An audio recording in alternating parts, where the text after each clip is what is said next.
These are really cool. These my friend just made for me.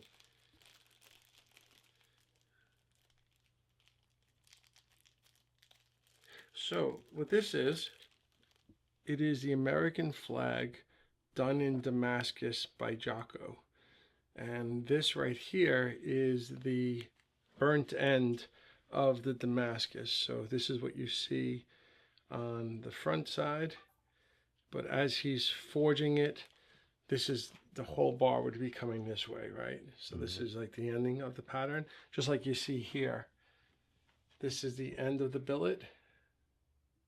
And then that's what the pattern looks like in the Damascus. I actually love the topography of the nickel and the carbon steel. Just like this basket weave here.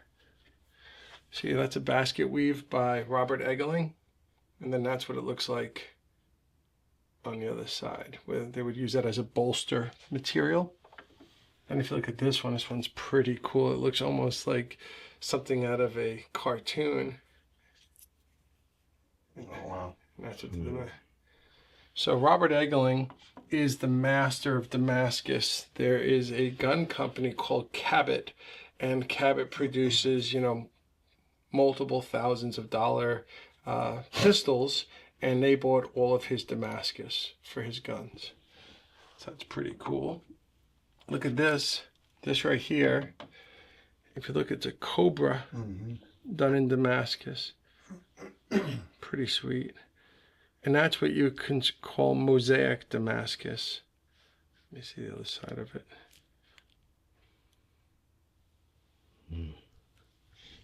Let's see.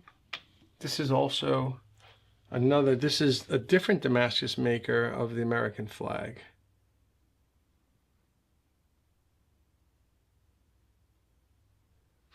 This is a flame pattern Damascus. See how the flames are coming out of the center?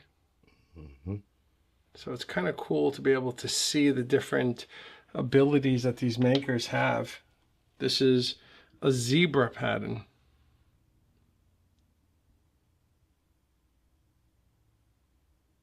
Pretty cool.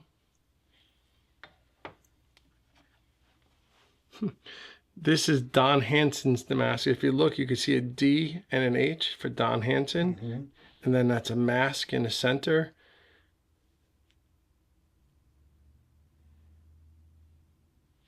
See little ants in this, there's an ant there and looks like a spider on the other side. If you hold this upside down, there's another mask right there. Oh, yeah. So What's that in that corner? that looks like an ant. See its little legs, and it's got its tentacles and its head going away from you. Yeah, he's a master Damascus maker. He was famous making his Damascus, but then what he decided to do, look at that, look at the detail. Look at how much work is done. So there's a thing called the American Bladesmith Society, and to be the pinnacle of the American bladesmith is considered a master smith. Don Hansen, who was already famous as can be, decided, you know what, I'm going to become a master smith, and he did it like in record time, which was pretty cool. I got to put oil on these. They're starting to kind of change a little.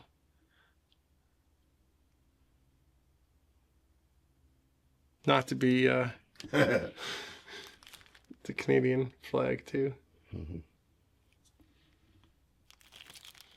And this is, Oh, look at that. look how beautiful. It's difficult to make.